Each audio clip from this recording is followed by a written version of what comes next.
رکھیں، سب سے پہلے اسے قبولیت ملتی ہے جس کا عقیدہ ٹھیک ہوتا ہے۔ من عمل صالحا من ذکر او انثی وهو مؤمن فلنحینہ حیاتا طیبہ، جو بھی نیک عمل کرے مرد ہو چاہے عورت ہو، شرط یہ ہے کہ مومن ہو۔ شرط یہ ہے کہ اگر مومن ہو تو پھر قبولیت ہے۔ فلنحینہ حیاتا طیبہ، پھر ہم اسے پاکیزہ زندگی دیں گے۔ اگر ایمان نہیں تو کوئی عمل بھی قابل قبول نہیں ہے، اور اگر ایمان ہے تو پھر اعمال کی قبولیت بھی میسر آئے گی۔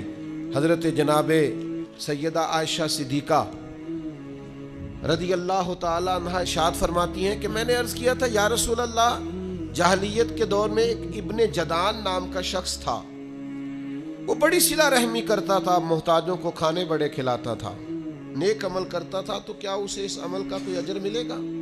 یہ مسلم شریف میں حدیث ہے۔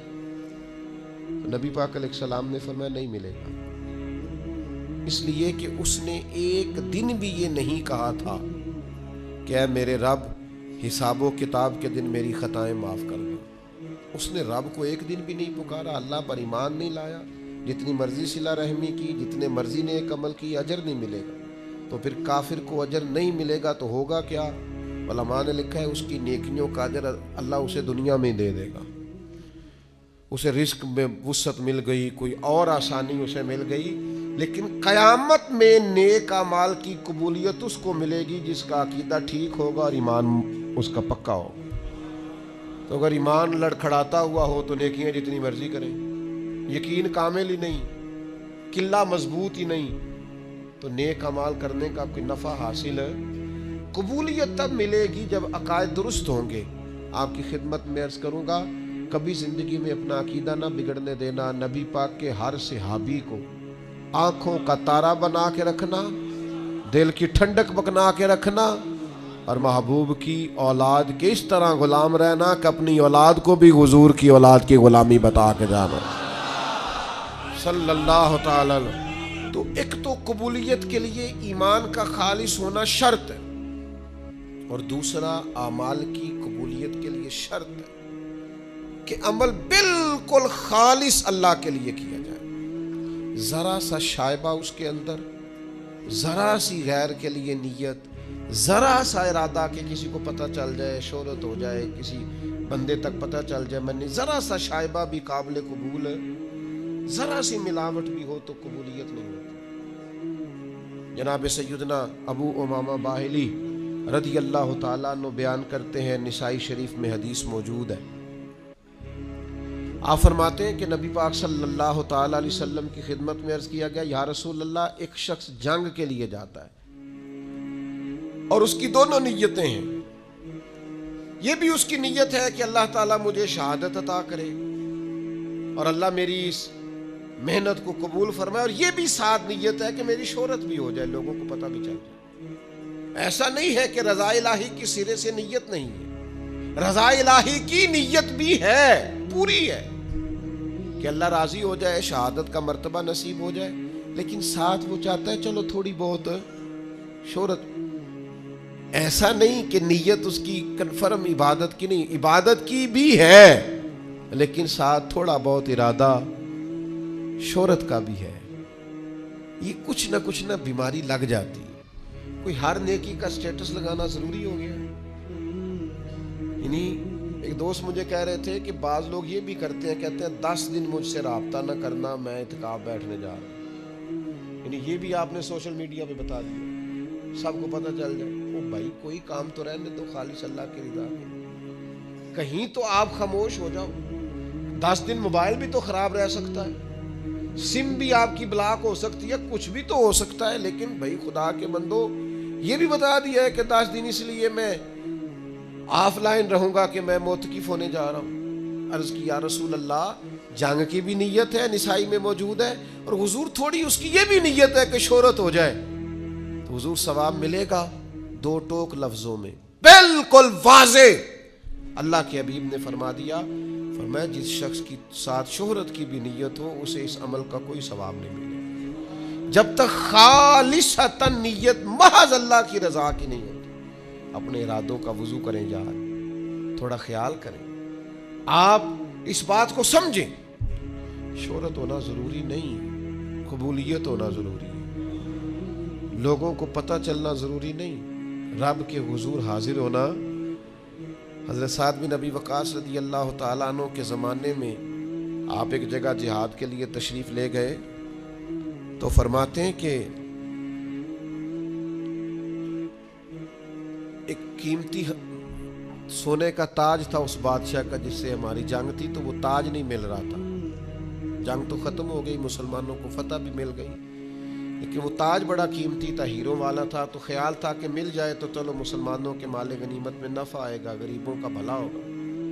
تو رات کے وقت ایک نوجوان مجاہد چادر اوڑے بکل مارے وہ میرے خیمے میں آیا اور اس نے وہ اپنی چادر کی اوٹ سے وہ تاج نکال کے دیا، کہا آج مجھے سر شام ملا تھا تو میں دینے آیا ہوں۔ تو وہ رکھ کے وہ چلا، تو میں نے اسے پیچھے سے آواز دی، میں نے کہا آپ مجاہد تو ہیں پر غریب آدمی لگتے ہیں۔ کہنے لگا گھر سے جب آیا تھا تو بچوں کے لیے چند دنوں کا کھانا تھا۔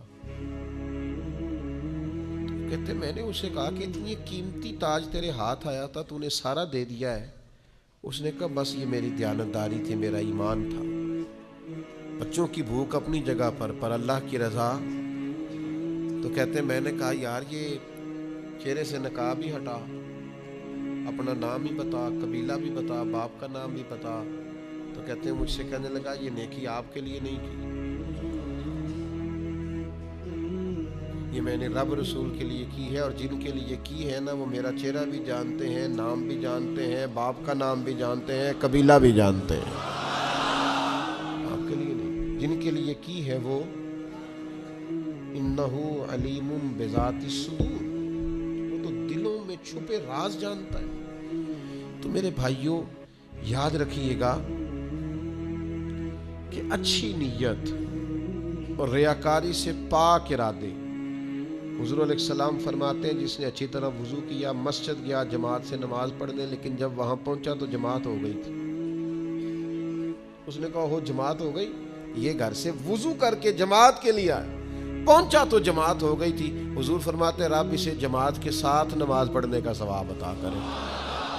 کیوں؟ اس لیے کہ اس کی نیت خالص ہے۔ اپنی نیتوں کو درست کریں، اپنے ہمارے نا رشتے کمزور ہو گئے، پتہ کیوں؟ ہمیں رشتے سے بھی پیار اور ہلکا سا ساتھ لالچ بھی ہے۔ یہ جو ہلکا سا بھی لالچ ہے نا یہ اس رشتے کی معنویت اور اس کے حسن کو بگاڑ دیتا ہے۔ ہم انسانوں سے پیار نہیں کرتے، عہدوں سے پیار کرتے ہیں، لوگوں سے پیار نہیں کرتے، جیبوں سے پیار کرتے ہیں، ہم شخصیات سے محبت نہیں کرتے، ان کے تعارف سے محبت کرتے۔ نتیجہ کیا ہوتا ہے کہ وہ جو خالص حسن ہوتا ہے رشتے کا وہ حسن برقرار نہیں رہتا۔ تو میرے عزیز ہمیشہ اس بات کو اپنے دل کے اندر جگہ دیں کہ عمل کی قبولیت کے لیے حسن نیت ایک اور چیز کا ہونا بڑا ضروری ہے۔ عمل اپنے حساب سے نہ کریں، رب رسول کی مرضی کے مطابق۔ میرے ذوق کا نام شریعت نہیں، شریعت اللہ رسول کی فرما برداری کا نام، میری چاہت کا نام دین نہیں، دین اللہ رسول کی رضا کا نام۔ ہم نیک عمل کرتے ہیں، ہم نے اپنے حساب سے ترتیب رکھ لی، اپنے حساب سے، یعنی 5 نمازیں پابندی سے نہیں پڑھ رہا، ختم پابندی سے دلا رہا ہے، وہ فرائض پابندی سے ادا نہیں کر رہا، بزرگوں کی حاضریاں پابندی سے دے رہا ہے۔ او بھائی آپ اپنی مرضی کے مطابق طے کریں گے دین کو۔ اللہ کے حضور اگر قبولیت کرانی ہے نا تو شریعت اسلامیہ کے ضابطے پیش نظر رکھنے پڑیں گے، آپ کو ان اصولوں کی روشنی میں عمل کرنا پڑے گا جو اصول اللہ رسول نے مقرر کیے، طے کیے۔ اگر وہ اصول نہیں تو پھر عمل کو قبولیت نصیب ہو سکتی۔ سیدنا ابو ہریرہ رضی اللہ تعالیٰ عنہ بیان کرتے ہیں کہ نبی پاک علیہ السلام نے فرمایا میری ساری امت جنت میں جائے گی سوائے انکار کرنے والوں۔ یا رسول اللہ صلی اللہ علیہ وسلم یہ انکار کرنے والے کون ہیں؟ تو نبی پاک علیہ السلام نے فرمایا جنہوں نے میری اطاعت کی وہ جنت میں جائیں گے، اور جنہوں نے میری نافرمانی کی انہوں نے انکار کیا، سنت کو چھوڑا جنہوں نے وہ منکر ہے۔ تو سنت کو نہیں چھوڑیں، شریعت کا دامن تھام کے رکھیں اگر قبولیت چاہتے ہیں۔ اپنی مرضی سے چیزوں کو طے نہ کریں، شریعت کے قاعدوں ضابطوں کی روشنی میں ایک خاتون ہمارے جاننے والوں میں سے ایک دفعہ کہنے لگیں کہ کچھ قرضہ چاہیے تھا، ختم دلانا ہے۔ تو میں نے ان سے کہا کہ قرضہ اٹھا کے ختم دلانے سے تو ثواب ہی نہیں ہوتا۔ تو کہنے لگی برادری کیا کہے گی؟ تو میں نے کہا مجھے تو سمجھ آ گئی ہے کہ آپ اللہ کی رضا کے لیے تو ختم دلا ہی نہیں رہے، آپ برادری کے لیے دلا رہے ہیں، تو آپ کو کیسے اجر ملے؟ اب چیزوں کو طے کریں شریعت کی روشنی میں۔ حضور کے دروازہ نور پہ صحابہ گئے، جا کے پاک ماؤں سے پوچھا، امہات المومنین سے، کہ نبی پاک صلی اللہ علیہ وسلم کی عبادت کا طریقہ بتائیں۔ تو انہوں نے کہا حضور رات کو کچھ دیر آرام کرتے، پھر کچھ دیر عبادت کرتے، کبھی نفلی روزہ رکھتے، کبھی چھوڑ دیتے۔ تو ان میں سے بعض صحابہ کہنے لگے حضور کے صدقے اللہ اگلے پچھلوں کو معاف کرے گا، لیکن نبی پاک صلی اللہ علیہ وسلم تو اللہ کے رسول ہیں، حضور کا تو تھوڑا عمل بھی کیا بات، لیکن ہم چونکہ گناہگار ہیں، کمزور ہیں، ہم ساری رات ہی نفل پڑھیں گے، ہر روز نفلی روزہ رکھیں گے۔ نبی پاک تک یہ بات گئی تو حضور فرمانے لگے میں تم سب سے زیادہ رب کو جانتا ہوں، تم سب سے زیادہ اللہ سے ڈرتا ہوں۔ فرمایا یاد رکھو میں افطار بھی کرتا ہوں، روزہ بھی رکھتا ہوں، عبادت بھی کرتا ہوں، گھر والوں کو وقت بھی دیتا ہوں، آرام بھی کرتا ہوں۔ تو شریعت کے ضابطوں کے مطابق آپ عبادت کریں گے تو قبول ہوگی، اپنی مرضی سے چیزیں طے کرنے سے قبولیت نصیب نہیں ہوتی۔ ضابطے تو اللہ رسول نے بنا کے دیے، ہمیں اپنی مرضی کی چیزیں اس میں سے اختراع کرنے کی ضرورت نہیں ہے۔ تو یہ چند ایک چیزیں ہیں جن کی بنیاد پر انسان کے اعمال اللہ کے حضور قبول ہوتے ہیں۔